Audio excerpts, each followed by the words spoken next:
मेरी बेटी कितनी प्यारी है। भगवान सबको सृष्टि जैसी बेटी दे। सृष्टि धीरे धीरे बड़ी होती है। एक दिन सृष्टि की सहेली कहती है, तू दिखने में कितनी अजीब सी है, लेकिन मैं जानती हूँ हम सब में सबसे अच्छी शादी तो तेरी ही होगी। तेरे पापा अमीर जो हैं। और बता नहीं सकते यार, दहेज तो हर कोई देता है, ये क्या ज्यादा ले जाएगी अपने पति के लिए? अरे बड़े शहर में कोठी है इसके पापा की। अरे पापा की है ना, कौन सी इसकी है? इसकी होती तब तो कोई भी लड़का इससे शादी कर लेता। अरे पापा की मतलब पापा की है तो मेरी ही है ना? किसने कहा? अब तेरी तो तब होगी ना जब तेरा भाई ना हो। वैसे भी शादी के बाद सारी प्रॉपर्टी भाई के नाम होती है। सृष्टि समझ जाती है कि उसे किसी भी हालत में माँ बाप की सारी प्रॉपर्टी को अपने नाम करना है, लेकिन कैसे? एक दिन सृष्टि का भाई शीनू कहता है, बहन क्या कर रही है? तुझसे एक बात करनी है। अरे हाँ हाँ करना, मैं तो तेरी बहन हूँ। बहन मेरी लाइफ में ना एक लड़की है, बहुत अच्छी है। मैं सोच रहा हूँ माँ और पापा से बात करूँ शादी के लिए। सृष्टि को समझ में आ जाता है कि भाई की शादी होते ही भाभी उसे एक दिन भी घर में बर्दाश्त नहीं करेगी। क्या बात है भाई, बताना कौन है वो? यार वो बहुत अच्छी लड़की है, पढ़ी लिखी है, मेरे साथ जॉब भी करती है। बस एक प्रॉब्लम है। प्रॉब्लम? क्या प्रॉब्लम है भाई? यार वो शादीशुदा है, लेकिन उसके पति ने उसे सिर्फ इसलिए छोड़ दिया क्योंकि उसके माँ बाप दहेज नहीं दे पाए। सृष्टि ये सुनकर न जाने क्यों खुश हो जाती है। अरे भाई तो क्या हुआ, लड़की तुझे तो पसंद है ना? शीनू को लगता है कि बहन उसे समझ रही है। वो इस बात से अनजान होता है कि उसकी बहन की मंशा पूरा घर हड़पने की है। सृष्टि अपनी माँ से कहती है, मम्मी मुझे तो बहुत चिंता है। पता है शीनू क्या कर रहा है? अरे क्या कर रहा है? वो तो काम पर जाता है और वापस घर आता है। नहीं ना माँ, वो यही तो नहीं कर रहा, बाकी सब कर रहा है। आपको पता है उससे प्यार है, और वो भी एक शादीशुदा लड़की से। ये क्या हो गया? मैं सोसाइटी में क्या मुंह दिखाऊंगी? अरे तेरे पापा तो यही कहेंगे कि मैंने ही उसे बिगाड़ दिया है। माँ देखो, मेरी बात मानो, पापा पर भी विश्वास करने की जरूरत नहीं है। अब आप ही बताओ, पापा इतनी देर घर के बाहर रहते हैं क्यों? बोलो। अरे बेटा वो तो नौकरी करते हैं ना। तू बहुत भोली है माँ। पापा का ऑफिस तो 7 बजे खत्म हो जाता है, लेकिन देखो कितनी देर से आते हैं। अरे नहीं नहीं बेटा, ऐसी कोई बात नहीं है। सृष्टि माँ को एक औरत से बात करते पिता की फोटो दिखाती है। देखो माँ कैसे हैं पापा। मैं ना कहती थी कि पापा सही नहीं है। मैं तेरे पापा से बात करूंगी, दे फोटो मुझे। ओ माँ, वो तो डिलीट हो गई।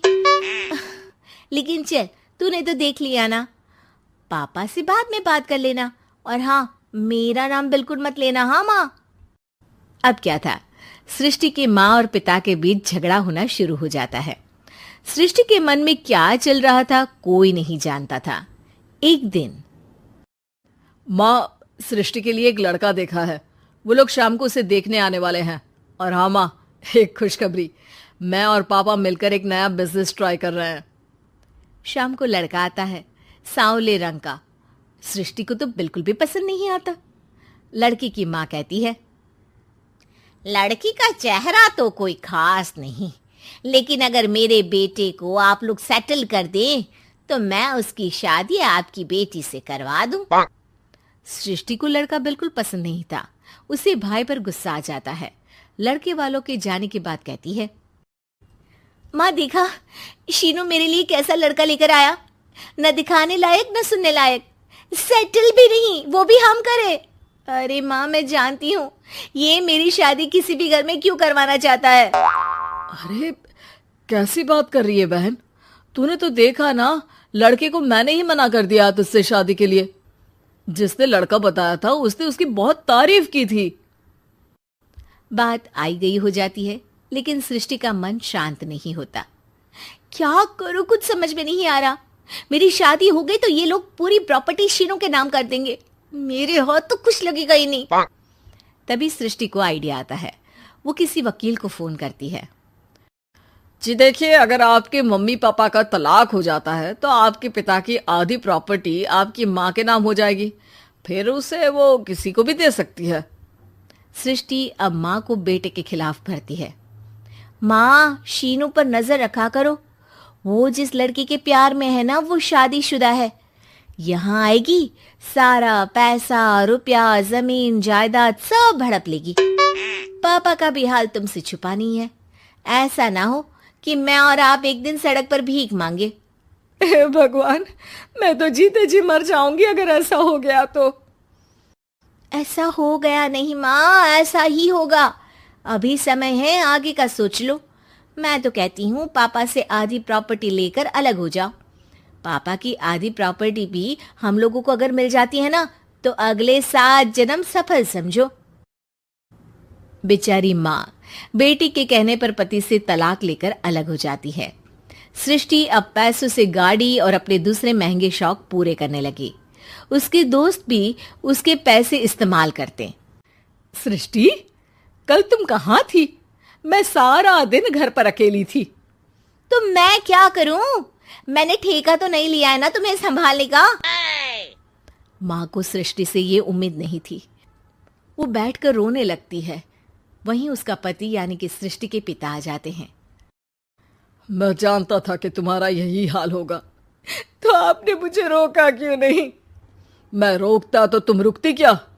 सृष्टि के कहने पर तुमने मुझ पर अपने बेटे पर शक किया, लेकिन तुम ये भूल गई कि कैसे हम दोनों ने मिलकर जीवन में इतना सब खड़ा किया। माँ पति के गले लग जाती है। मुझे माफ कर दीजिए, मैंने आपकी कमाई का एक बड़ा हिस्सा गवा दिया। कोई बात नहीं, तुम साथ हो तो मैं ऐसी 7 प्रॉपर्टी खड़ी कर दूंगा। तभी वहां सृष्टि आ जाती है रोते हुए। माँ, मयंक ने मुझे छोड़ दिया। वो बोल रहा था जब तक मेरे पास पैसे थे तब तक ही वो मेरे साथ था। पापा, माँ,